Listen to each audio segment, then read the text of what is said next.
안녕하세요. 올어버 파티룸의 파티베이터입니다. 이번 영상은 파튜디오에 대해서 한번 알아보겠습니다. 참고로 파튜디오는 파티룸과 스튜디오의 합성어로서 제가 만든 이름이므로 크게 신경을 쓰지 않으셔도 됩니다. 저는 그저 파티룸과 스튜디오의 합성어를 만들어서 여러분들이 쉽게 부를 수 있게 만들고 싶어서 이렇게 부르게 됐습니다. 요새 파튜디오에 대해서 많이 궁금해 하시는 분들이 많아진 것 같습니다. 스튜디오를 하자니 밤에는 예약이 잘 안 될 것 같고 파티룸으로 하자니 낮에는 예약이 잘 안 될 것 같다는 의견이 많았습니다. 그래서 저는 이렇게 의견을 드리고 싶습니다. 낮에는 스튜디오로 운영을 하고 밤에는 파티룸으로 운영을 하기. 물론 두 마리 토끼를 한꺼번에 잡는 건 쉽지 않습니다. 운영 및 마케팅을 잘하지 못하면 이도저도 되지 않기 때문에 초기 투자 비용이 많이 들 수 있습니다. 그럼 파튜디오를 하기 위해서 어떤 점을 유의해야 할까요? 이번 영상은 우선 부동산에 대해서 이야기를 해보겠습니다. 그 이유는 파티룸 부동산과 파튜디오의 부동산은 조금 많이 다르기 때문입니다. 자, 그럼 파티룸과 파튜디오의 부동산은 무엇이 다를까요? 파튜디오 부동산을 고를 때 층고가 높은 건 디폴트입니다. 적어도 천장이 2.4에서 2.5는 넘어야 층고가 높게 보이기 때문에 부동산을 보실 때 줄자를 가지고 한번 높이를 재보세요. 만약 3m가 넘으면 정말 좋고 적어도 2.4에서 2.5는 넘어야 층고가 조금이나마 높아 보입니다. 우선 첫 번째, 무조건 자연광입니다. 스튜디오의 생명은 자연광입니다. 엄청 넓은 세트장이라 영상 촬영만 하는 곳이 아니라면 이 30평대 파튜디오는 자연광은 정말 필수입니다. 그 이유는 자연광이 있고 없고에 따라 사진의 퀄리티가 매우 달라지기 때문에 파튜디오를 할 때에는 남향이나 남서향에 있는 곳을 골라야 합니다. 남향, 남서향 기준을 잘 모르시다면 부동산 중개인에게 꼭 물어보세요. 웬만한 부동산 중개인들은 다 알고 계십니다. 그리고 아침 10시부터 오후 16시까지 부동산을 보러 갔는데 그때 창문을 통해서 햇빛이 들어오지 않는다면 그곳은 북향이니까 이 점을 꼭 알아주시고 10시, 16시 사이에 햇빛이 들어오는 곳을 찾아보신 다음에 계약을 하시면 좋겠습니다. 두 번째, 주차장. 스튜디오를 운영하려면 주차장도 필수입니다. 그 이유는 스튜디오를 이용하는 고객들은 대부분 짐을 많이 들고 오기 때문에 건물 옆이나 지하에 주차장이 있으면 좋습니다. 물론 단독주택이나 단독으로 사용하는 건물에 스튜디오를 운영하면 제일 좋은 금상첨화이고요. 주차장이 없는 스튜디오는 파츠 없는 붕어빵이나 다름이 없습니다.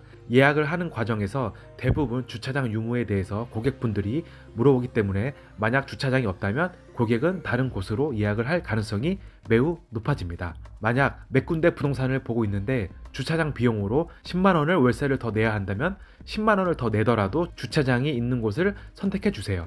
처음에는 주차장이 없어도 잘 꾸며 놓으면 고객들이 찾아오겠지는 않은 마음이 있지만 나중에 아마 점점 겪으실 겁니다. 주차장이 무조건 필요하다는 것을요.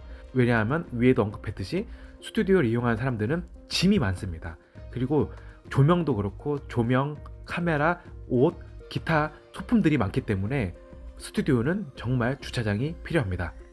여러분이 고객이라고 한번 생각해 보세요.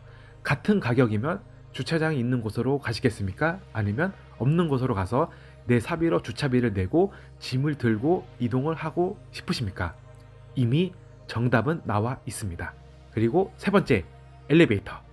방금 전에 언급했듯이 스튜디오는 고객의 짐이 많기 때문에 엘리베이터가 없는 곳은 짐을 옮길 때 고객 만족도가 매우 떨어질 수밖에 없습니다. 그러므로 낮에 스튜디오를 같이 운영을 하고 싶다면 꼭 엘리베이터가 있는 것을 골라주세요. 2층까지는 어떻게든 고객이 힘든 점을 감내할 수 있지만 3층 이상부터는 무조건 엘리베이터가 있어야 고객의 만족도를 올릴 수 있고 고객이 쉽게 짐을 옮길 수 있습니다. 반면에 어떤 분들은 서비스를 해드린다고 1층부터 3층이나 4층까지 짐을 매번 들어다 주는 경우가 있는데요. 이럴 경우에는 손님을 매번 기다려야 한다는 단점이 있습니다. 그리고 오토로 운영하기에 매우 불합리적이기 때문에 이 점에 대해서는 한번 곰곰이 생각해 보셔야 됩니다. 네 번째, 평수는 적어도 20평이 넘어야 합니다. 평수가 10평대인 곳은 너무 좁아서 포토존 및 사진 찍을 공간이 너무 좁습니다. 적어도 20평은 넘어야 두세 군데에서 사진을 찍을 수 있고 30평이 넘어야 한쪽에 호리존 공간을 크게 만들 수 있습니다.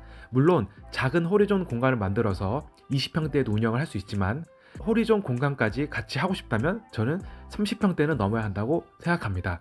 물론 적은 평수로 스튜디오를 운영하는 곳도 많습니다.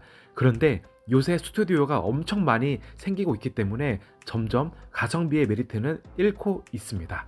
파튜디오를 운영하면서 낮에는 스튜디오를 잘 활용하고 싶다면 적어도 20평이 넘는 곳을 골라주세요. 보증금과 월세가 부족하다고 해서 10평대에서 파튜디오를 운영한다면 시간이 지날수록 점점 고객에게 외면을 받을 수밖에 없습니다. 요새 가성비가 좋고 정말 잘 꾸며놓은 스튜디오가 곳곳에 정말 많기 때문에 적은 평수의 파튜디오는 그만큼 매력이 있지 않습니다. 한번 네이버나 인스타그램에서 홍대 스튜디오, 강남 스튜디오, 성수 스튜디오를 검색해 보세요. 검색을 해보면 정말 예쁘고 잘 꾸며놓은 곳이 정말 진짜 많습니다. 이런데도 과연 10평대의 스튜디오에서 다른 곳과 다른 차별성 및 장점을 발휘할 수 있을까요?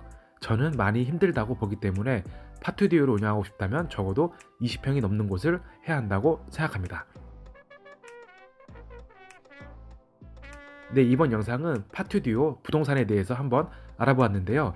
낮에는 스튜디오, 밤에는 파티룸으로 운영을 하고 싶다면 부동산의 이 4가지 점을 유의하시고 나중에 부동산을 보시거나 계약하실 때 유의하셨으면 좋겠습니다. 네, 이번 영상도 이렇게 시청해 주셔서 감사하고요. 코로나 때문에 많은 분들이 많이 힘들어하고 지금 영업 금지로 인해서 많이 폐업을 하시는 곳도 생기는 것 같습니다. 네, 이럴 때일수록 우리 파티룸 호스트 분들끼리 모여서 힘을 내고 서로 용기를 북돋아주면서 같이 힘을 냈으면 좋겠습니다. 오늘도 항상 파이팅 하시고 힘내세요. 파이팅!